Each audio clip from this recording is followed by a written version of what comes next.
Sayyidina Zaid juga mengatakan, Abu Bakar ini bid'ah. Makanya rata-rata orang yang suka membid'ahkan ini juga pernah mengalami ketidaktahuan, pernah mengalami proses. Rata-rata orang yang tahun pertama baru kenal agama suka membid'ahkan, mungkin tahun kelima taubat dia,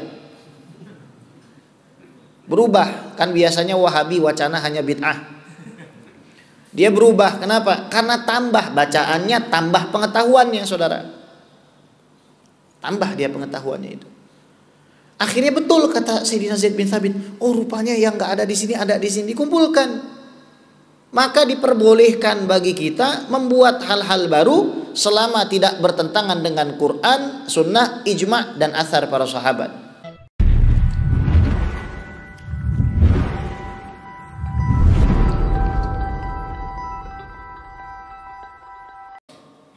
Perbedaan pendapat ini terbagi kepada dua. Ada perbedaan yang boleh ditolerir, ada perbedaan yang tidak bisa ditolerir. Dari sikap inilah, dari pembedaan inilah, kemampuan yang akhirnya menjadikan Ahlus Sunnah wal Jamaah ini solid. Kemampuan untuk memilah-milah mana perbedaan yang bisa kita tolerir dan mana perbedaan yang tidak boleh sama sekali untuk diberikan toleransi di dalamnya. Ahlus Sunnah wal Jamaah memiliki satu corak khusus, yaitu salah satunya mereka tidak pernah berbeda pendapat di dalam hal-hal yang disepakati, di dalam hal-hal yang pasti diyakini oleh setiap umat Islam tanpa membutuhkan pemikiran yang panjang, atau diistilahkan dengan al-ma'lum minad din bid-darurah, sesuatu yang pasti diketahui oleh setiap umat Islam. Maka daripada itulah para ulama kita Ahlus Sunnah wal Jamaah memberikan satu kaidah yang luar biasa, al-qaidatul kubra. Apa itu kaidahnya? La yunkaru al-mukhtalafu fih, walakin yunkaru al-mujma' alaih. Tidak boleh kita itu saling mengingkari di dalam perkara-perkara yang memang mukhtalafih, menjadi mahallun niza', titik tengkar perdebatan antara para ulama empat madhab,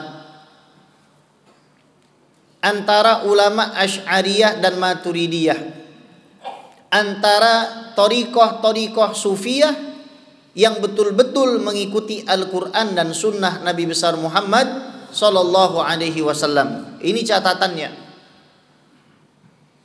Madhab fikih tidak dibangun karena ulama madhab bertikai perkara solat 5 waktu.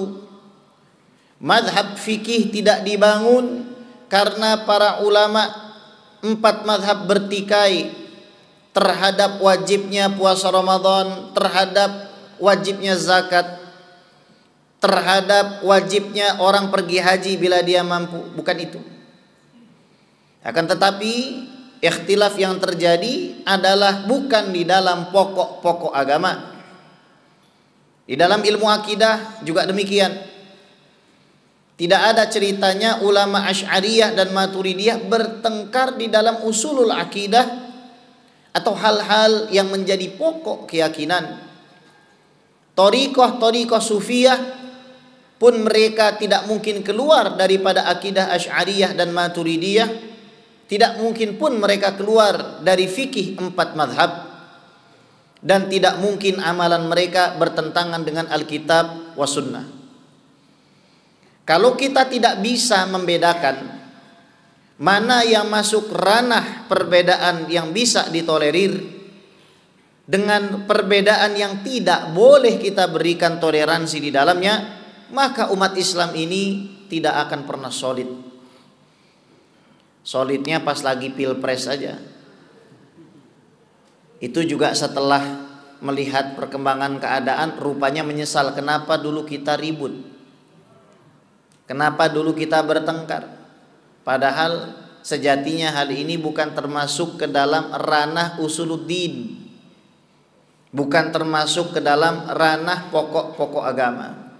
Saudara, ikhtilaf ini sudah sering terjadi di dalam kehidupan Nabi Muhammad SAW bersama para sahabatnya. Di dalam masalah akidah, Al-Imam At-Taftazani di dalam syarah beliau atas kitab Al-Aqaid An-Nasafiyah yang ditulis oleh Al-Imam An-Nasafi, beliau menceritakan bahwa para sahabat itu berdiskusi perihal Isra dan Mi'raj Nabi Muhammad sallallahu alaihi wasallam birruh am birruh wal jasad. Nabi ini ketika Isra dan Mi'raj ruhnya saja atau ruh dan jasad juga. Maka para sahabat terbagi menjadi dua kubu. Kubu yang pertama mengatakan, oh, Nabi itu Isra dan Mi'raj hanya dengan rohnya saja. Salah satu yang berpandangan demikian Ummul Mukminin Aisyah Ridha radhiyallahu taala anha wa alaiha salam. Jadi mengucapkan alaihi salam dan alaiha salam kepada keluarga Rasulullah sallallahu alaihi wasallam ini bukan tradisinya orang Syiah. Akan tetapi ini adalah tradisinya Ahlu Sunnah wal Jamaah. Bapak Ibu tahu Syiah kan? Temannya si B, si C, si D, ya, itu Syiah itu. Nanti kita akan sampai kepada pembahasan itu. Jadi sudah terjadi khilaf. Sementara sebagian besar sahabat mengatakan, oh, khilaf ini yang betul adalah Nabi Muhammad SAW Isra dan Mi'raj menggunakan ruh dan jasad. Sebab kalau ruh Nabi saja yang Isra dan Mi'raj, lam yathbutil i'jaz, maka nggak ada fungsinya, sama seperti orang bermimpi.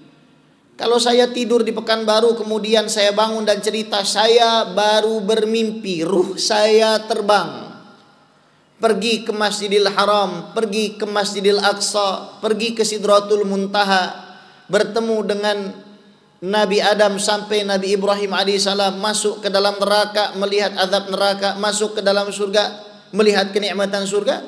Kira-kira apa istimewanya? Akan tetapi khilaf ini terjadi di dalam kehidupan Nabi Muhammad SAW. Itu para sahabat saja sudah memiliki perbedaan.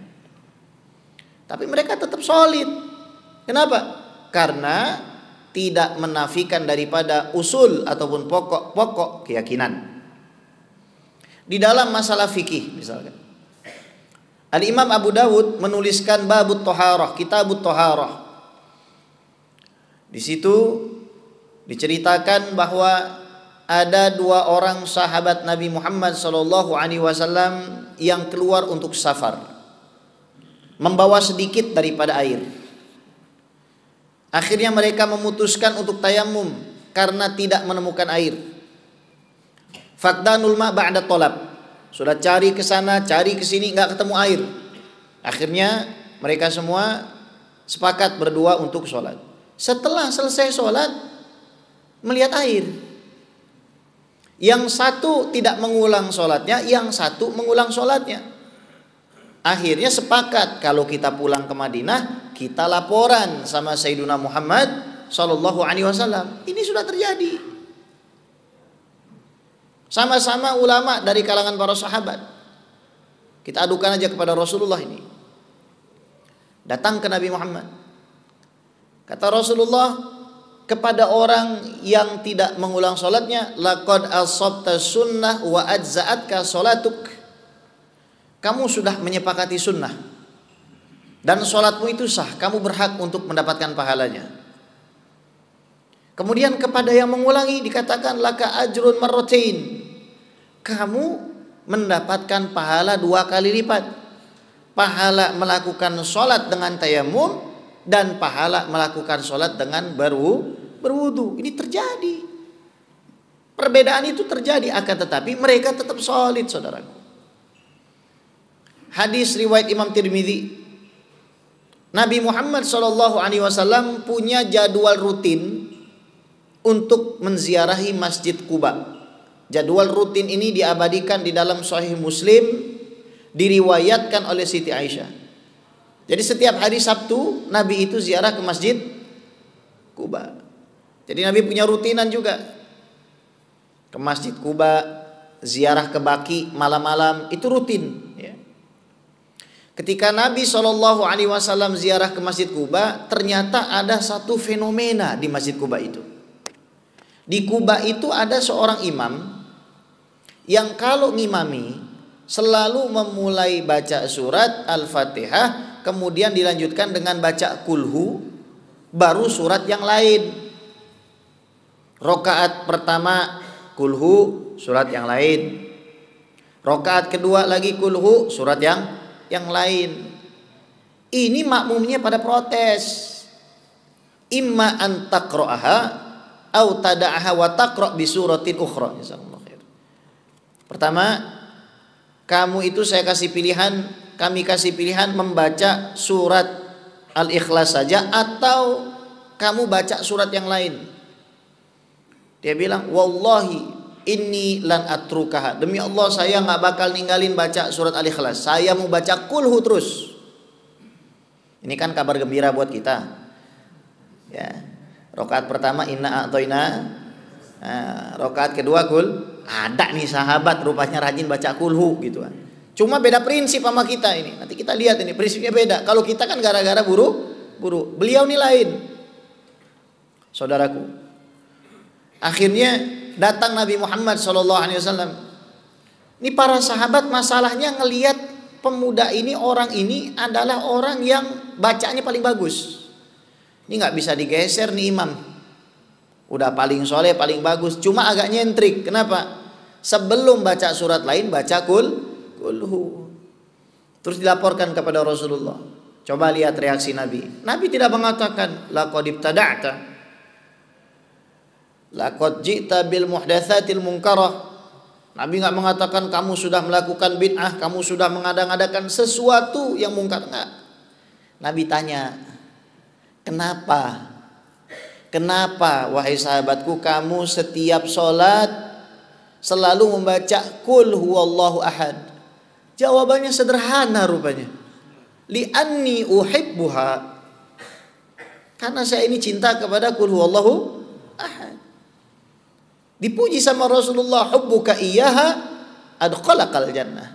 Karena kamu cinta dengan Al-Ikhlas, maka kamu akan dimasukkan surga dengan Al-Ikhlas yang kamu cintai. Ini terjadi khilaf, tapi mereka enggak rusuh, mereka solid. Ketika diperintahkan oleh Nabi sami'na wa ata'na, bukan sami'na wa asaina.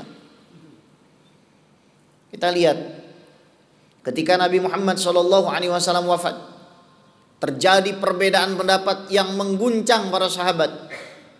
Yang pertama, sebagaimana disampaikan oleh Al-Imam Al-Isfiraini di dalam kitab beliau At-Tafsir fid Din. Yang pertama, khilaf tersebut berkaitan dengan apakah Rasul ini masih hidup atau sudah wafat. Ini Sayyidina Umar kemana-mana bawa pedang. Beliau mengatakan, man yaqul anna Muhammadan qad mat adribu unuqahu. Siapa yang mengatakan Nabi Muhammad sudah wafat, maka saya mau tebas batang lehernya. Sayyidina Umar ini tingginya 2,8 meter, Pak. Anda harus tahu itu. Tingginya Sayyidina Umar itu 2,8 meter, segini, Pak. Kira-kira kalau ditebas sama orang setinggi itu, jadi apa kita? Orang semua pada takut, pada kalut. Datang As-Siddiq, datang sahabat Nabi Muhammad SAW yang paling setia. Maka beliau naik ke tempat yang tinggi seraya mengatakan, man ya'budu Muhammadan fa inna Muhammadan qad mat wa may ya'budullah fa innallaha hayyul la yamut. Yang menyembah Muhammad maka Muhammad itu sudah wafat jasadnya. Kita Ahlussunnah wal Jamaah meyakini jasad Nabi memang wafat, tapi masih ada di kota Madinah. Innallaha harrama 'alal ardi ajsadal anbiya. Sesungguhnya Allah mengharamkan bumi untuk melahap jasad para nabi. Jangankan nabi, jasad aulia saja masih utuh. Jangankan aulia, jasad sebagian orang soleh masih utuh. Di Bogor itu viral, ada gusuran kurang lebih 7 tahun yang lalu atau 4 tahun yang lalu. Saya kurang ingat persisnya. Namun bisa dicari di pemberitaan-pemberitaan nasional. Setelah 14 tahun dikubur,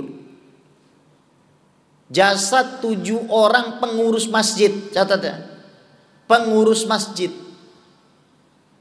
jasad 7 orang pengurus masjid yang di dalamnya mungkin ada marbot, ada bendahara, ada ketua masjid, itu utuh saudara. Setelah 14 tahun,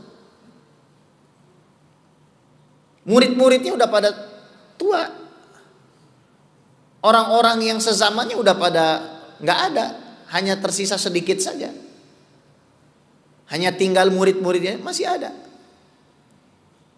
Jadi jangan sampai kita meyakini kalau kita ini kehilangan Rasulullah Shallallahu Alaihi Wasallam. Wa'lamu anna fikum Rasulullah. Ketahuilah di dalam diri kalian itu ada Nabi besar Muhammad Shallallahu Alaihi Wasallam. Barang siapa meyakini Muhammad itu adalah Tuhannya, maka Muhammad itu sudah tiada, sudah nggak ada lagi, sudah pindah alam. Tapi yang meyakini kalau Allah Tuhannya, maka ketahuilah Allah Subhanahu wa taala itu hidup, tidak akan pernah mati. Selesai. Ada lagi khilaf rupanya. Lantas di mana kita mau kuburkan jasad Rasulullah? Ini enggak rusuh hadirin. Lihat para sahabat hadirin, enggak rusuh. Lihat debat Pilpres kemarin, rusuh.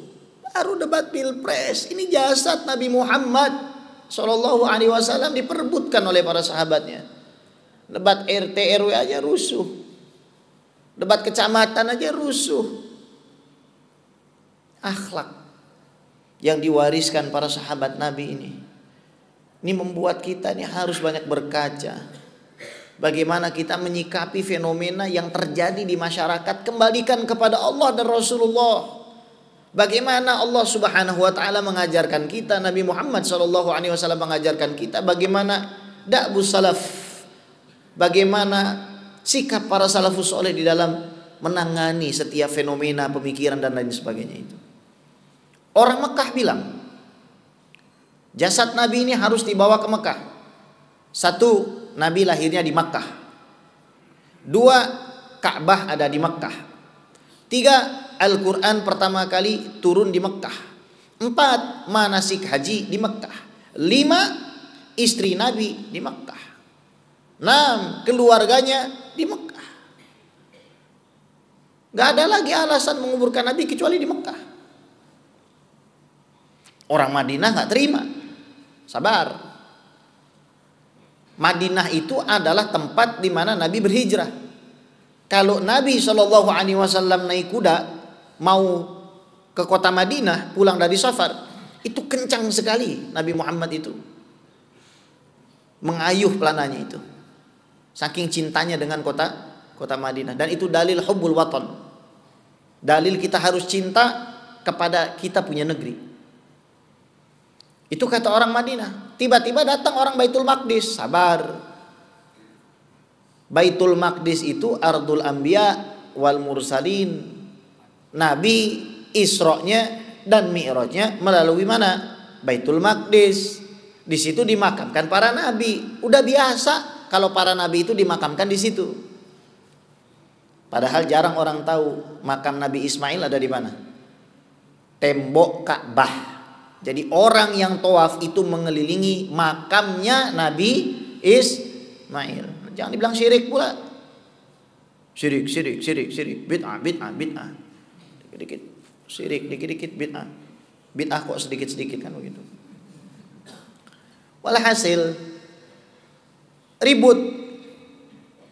Tapi dikembalikan lagi kepada orang yang paling terpercaya, orang yang paling alim, orang yang paling bertakwa dan paling soleh. Datang Sayyidina Abu Bakar. Al-anbiya yudfanuna haitsu yuqbadun. Para nabi itu dimakamkan di tempat mereka diwafatkan. Nah, Rasulullah SAW wafat di kota Madinah di kamar Siti Aisyah. Dan masyhur ceritanya ini, para sahabat berganti-gantian sholat di dalam rumahnya Siti Aisyah, berganti-gantian. Artinya sholat di dalam ruangan yang ada kuburannya sah. Kalau ada orang bawa hadis, la'anallahu al-yahud wan nasara ittakhadhu qubur anbiya'ihim masajid. Allah melaknat orang Yahudi dan Nasrani karena menjadikan kuburan-kuburannya sebagai masjid. Yang dimaksud adalah menjadikan kuburan para nabinya sebagai arah kiblat.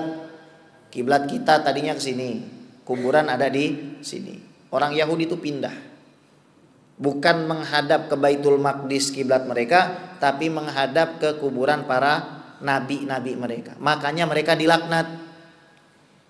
Gak boleh meninggikan bangunan untuk kuburan. Itu apa kabar? Kamarnya Nabi Muhammad SAW apa kabar? Tapi itu khusus Nabi. Lah.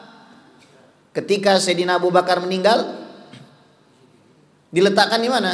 Di kamar Siti Aisyah. Dan Siti Aisyah masih pakai baju tidur, Pak. Di kamarnya itu. Jadi tidur di situ, sholat di situ, padahal ada kuburan biasa aja.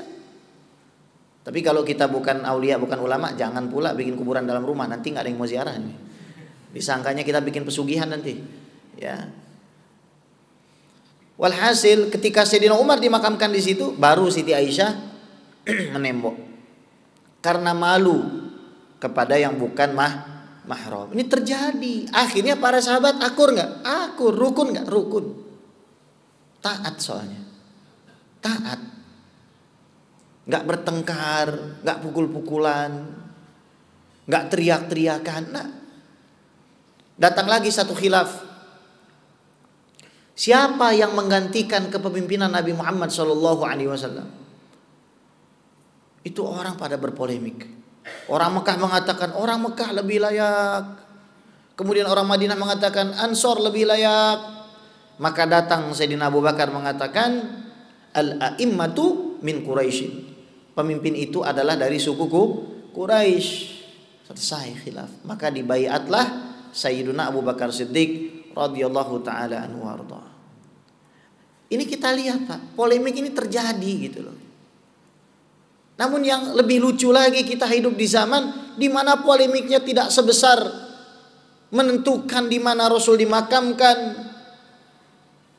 Tidak sebesar menentukan siapa pemimpin setelah Rasulullah SAW. Kita nggak bisa solid. Apa yang menyebabkan kita ini jauh dari petunjuk Nabi Muhammad SAW selain daripada hawa nafsu yang kita ikuti? Maka ingat, Nabi pernah mengatakan yang paling pantas untuk memimpin suatu kaum adalah yang paling tidak menginginkan kepemimpinan itu. Kalau sekarang kan kebalik. Ini sudah mulainya pemilihan, di mana-mana kita lihat spanduk sama baliho. Kadang-kadang kita nggak kenal ini siapa gitu kan. Kagak pernah kelihatan di pengajian gitu. Sholat jamaah nggak pernah nongol gitu kan, nyalon gitu kan. Datang gitu. Datangnya pas sebelum pemilihan, habis pemilihan mah kagak datang lagi itu. Ya, biasanya seperti itu, tapi itu yang di sebelah sana, insya Allah nggak di sebelah sini. Tapi yang sini pindahan dari sana itu biasanya. Ya. Nah, hadirin sekalian dimuliakan oleh Allah. Apa khilaf lagi yang terjadi? Di zaman Sayyidina Abu Bakar ada orang-orang yang tidak mau bayar zakat. Sayyidina Umar bertanya, ya Abu Bakar, apakah engkau akan memerangi mereka? Engkau akan membunuh mereka karena mereka nggak mau bayar zakat? Apa kata Sayyidina Abu Bakar? Wallahi la uqatilanna man yufarriq baina sholati wa zakah. Demi Allah, saya pasti akan perangi orang yang membedakan antara sholat dengan zakat. Nurut nggak Umar bin Khattab? Nurut. Selamat nggak para sahabat? Selamat, karena gembok fitnah itu adalah Umar. Kalau Umar bin Khattab itu sudah nggak ada, fitnah itu akan menjalar ke dalam umat Nabi Muhammad SAW. Selama Umar masih hidup, umat Islam memang ditakdirkan nggak berpecah. Saudara, datang Sayyidina Umar kepada Sayyidina Abu Bakar. Ketika terjadi perang Yamamah, banyak hufaz terbunuh. Maka Sayyidina Umar mengatakan, wahai Abu Bakar, kenapa engkau tidak mengumpulkan para hufaz kemudian engkau salin Al-Quran ke dalam kitab? Tahu apa reaksi Sayyidina Abu Bakar? Kaifa tasna'u syai'an lam yasna'hu Rasulullah? Inna hadhihi bid'atun. Umar, gimana mungkin kamu menyarankan sesuatu yang Nabi aja gak pernah saranin? Sesungguhnya ini adalah bid'ah. Sampai 3 kali jawaban Sayyidina Umar santai betul. Wallahi innahu la khair. Demi Allah ini baik. Itu saja jawaban Sayyidina Umar, selesai. Sampai akhirnya Allah Subhanahu wa taala memberikan taufik kepada Sayyidina Abu Bakar, dipanggil Zaid bin Thabit. Coba sekarang kamu kumpulkan naskah-naskah Al-Quran, kumpulkan hufaz untuk kamu teliti. Sayyidina Zaid juga mengatakan, Abu Bakar ini bid'ah. Makanya rata-rata orang yang suka membid'ahkan ini juga pernah mengalami ketidaktahuan, pernah mengalami proses. Rata-rata orang yang tahun pertama baru kenal agama suka membid'ahkan, mungkin tahun kelima taubat dia. Berubah, kan biasanya Wahabi wacana hanya bid'ah. Dia berubah, kenapa? Karena tambah bacaannya, tambah pengetahuannya, saudara. Tambah dia pengetahuannya itu.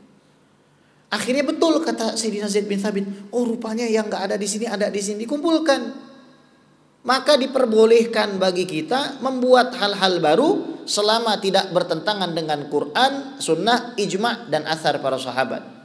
Contoh bikin maulid Nabi. 1, datang ke majelis taklim.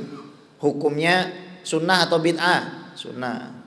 Kalau majelis taklimnya dalam masjid, sholat tahiyatul masjid, sunnah atau bid'ah? Sunnah. Ketemu dengan saudara, tetangga, silaturahim, sunnah atau bid'ah? Sunnah. Mendengarkan pembacaan ayat suci Al-Quran, sunnah atau bid'ah? Sunnah. Kemudian mendengarkan sambutan RT, RW, itu sunnah atau bid'ah? Sunnah. Mungkin tetangganya ada yang kelaparan, kebakaran, kebanjiran, kelongsoran. Mungkin ada jalan yang harus diperbaiki, itu harus kita dengarkan. Dengar ceramah agama tentang Nabi Muhammad, itu sunnah atau bid'ah? Sunnah. Makan berjamaah, sunnah atau bid'ah? Sunnah. Lihat kata Nabi, tu'amul wahid yakfil itsnain, tu'amul itsnain yakfil thalatha, tu'amul thalatha yakfil arba'ah, tu'amul arba'ah yakfil khamsa aw sittah. Makanan 1 orang cukup untuk dimakan 2 orang. Kalau kita makanan 2 orang dimakan 1 orang. Makanan 3 orang cukup dimakan 4 orang. Kalau kita makanan 4 orang dimakan 3 orang. Terus kita bilang orang yang maulid Nabi bid'ah. Setelah itu santunan anak yatim.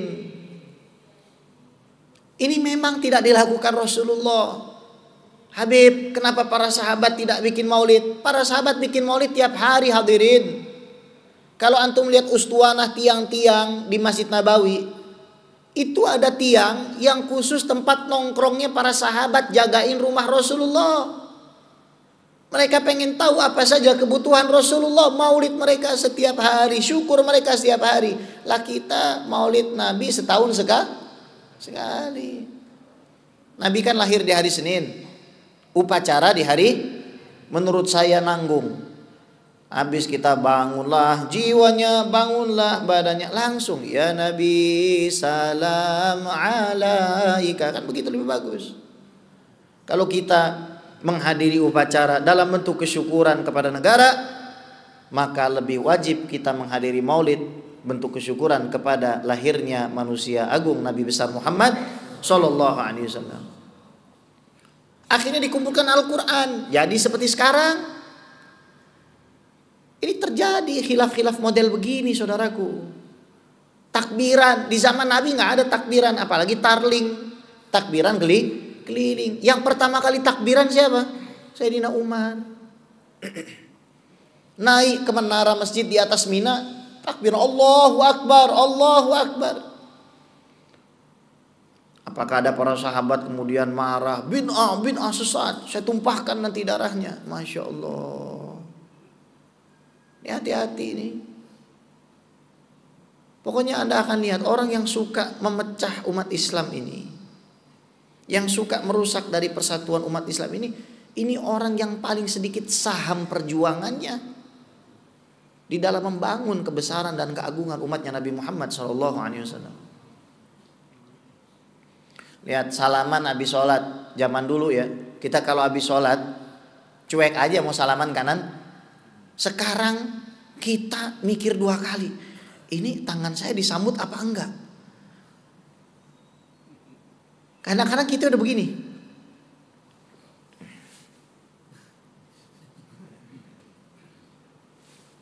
Main handphone, dia pun main handphone. Itu pernah kejadian dengan saya. Saya ngajukan tangan, dia main handphone. Main handphone boleh. Salaman bid'ah. Ibu, kira-kira kalau habis sholat ngupil boleh nggak? Boleh apa nggak? Habis sholat gitu kan buang kotoran hidung boleh? Boleh. Kalau haram, betapa banyak orang berdosa gitu kan? Mau salaman sama sampingnya berdosa. Padahal Nabi sudah mengatakan tasofahu yadhabil ghillu. Salinglah kalian berjabat tangan. Salinglah kalian berjabat tangan supaya rasa dengki, iri, hasad musnah. Makanya zaman dulu umat Islam itu kuat, bangsa Indonesia itu kuat. Tahu kenapa? Habis sholat umat Islamnya salah, nggak usah nunggu lebaran. Kalau mereka mungkin hanya lebaran aja salamannya, Bu. Salaman, assalamualaikum, masya Allah. Di zaman Rasulullah, para sahabat tahu, ngerti kalau ada orang-orang yang tidak sholat di masjid 3 hari nggak sholat di masjid. Syekh Abu Bakar bin Salim itu ketika anaknya meninggal, orang pada takziah, para ulama pada takziah, terus dinasihati sama Syekh Abu Bakar, kalian ini takziahi saya kenapa? Anak saya meninggal. Ada musibah yang lebih besar yang harus antum takziahi. Apa musibah yang lebih besar yang harus kita takziahi, saudara? Wallahi, kalau saya telat takbiratul ihram bersama imam, maka takziahilah saya. Karena itu musibah yang jauh lebih besar daripada kematian seseorang. Zaman sekarang sholatnya kalau nggak sholat Jumat, sholat Idul Fitri dan Idul Adha. Ya masih mendingan daripada nggak sama sekali lah. Ya. Tapi ini pelajaran bagi diri kita nih. Umat Islam ini solid karena ngerti agama, faham. Namun hal-hal yang memang tidak bisa ditolerir, jangan ditolerir. Ini sudah pertanda ini.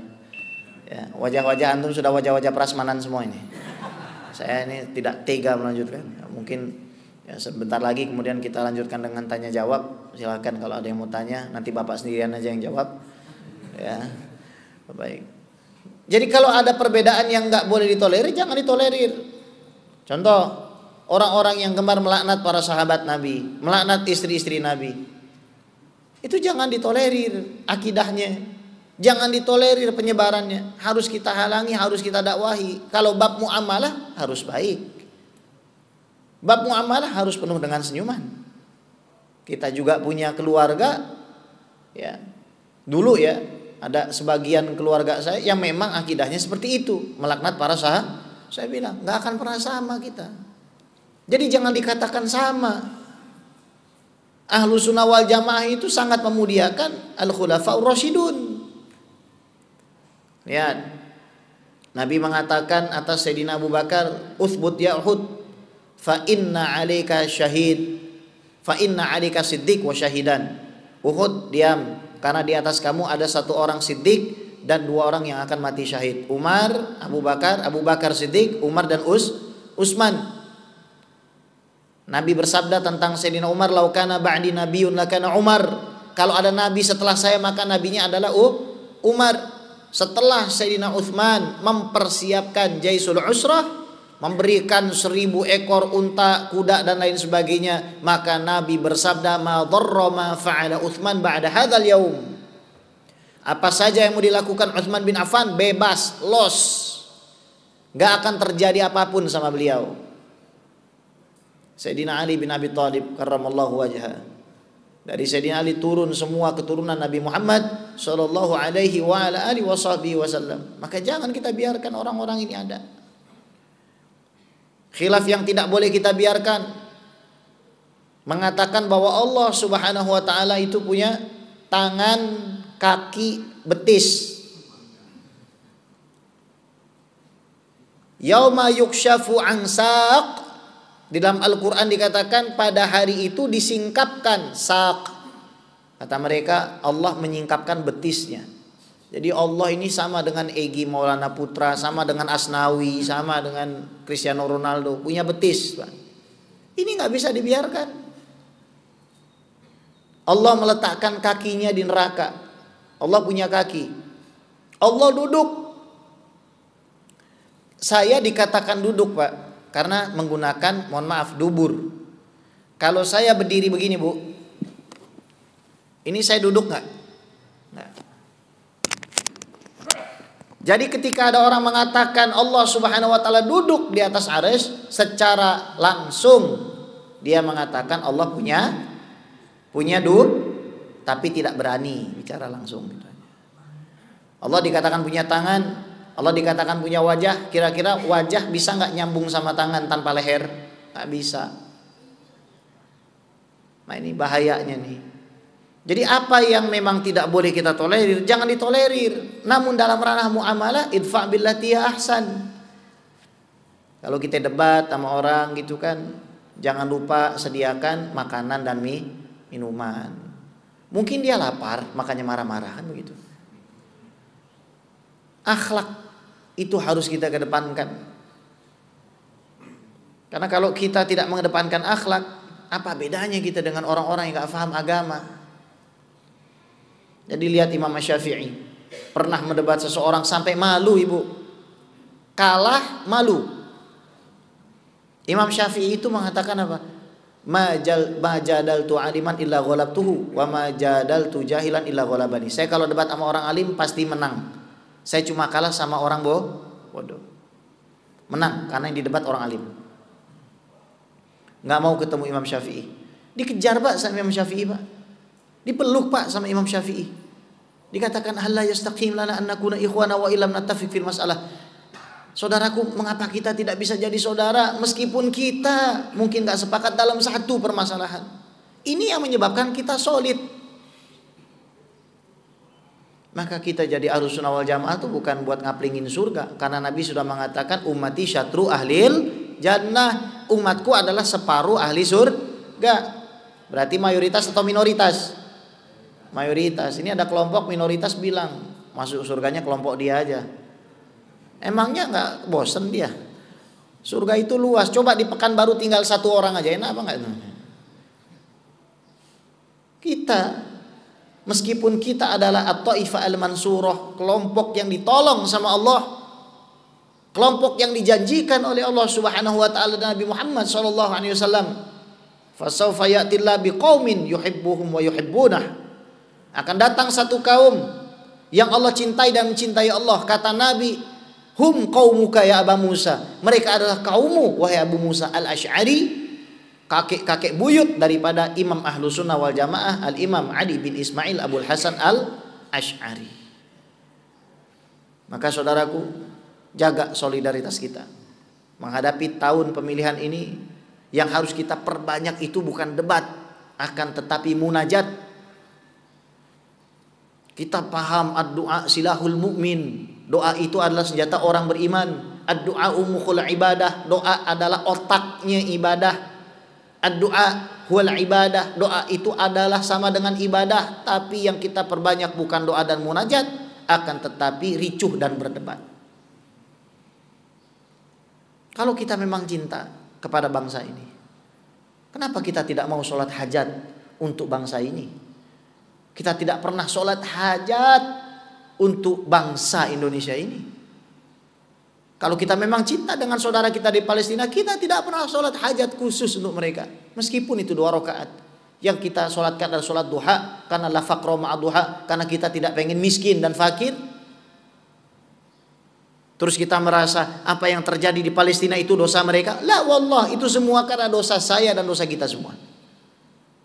Taksiruna wa taksirukum. Kekurangan kita dan kekurangan antum semua di hadapan Allah, sehingga saudara kita di Palestina menerima imbasnya, saudaraku.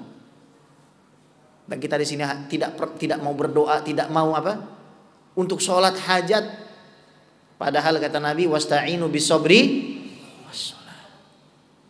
Sholat hajat 2 rakaat. Walhasil hadirin sekalian, ini adalah tema yang sangat panjang. Kalau kita lanjutkan tema ini panjang sekali, sampai akhirnya sejarah bergulir menjadi fikih 4 mazhab, menjadi akidah Asy'ariyah Maturidiyah, menjadi thariqah Sufiyah, yang kesemuanya itu alhamdulillah sanadnya sampai kepada kita melalui para ulama Ahlussunnah wal Jamaah. Semoga yang sedikit ini bermanfaat.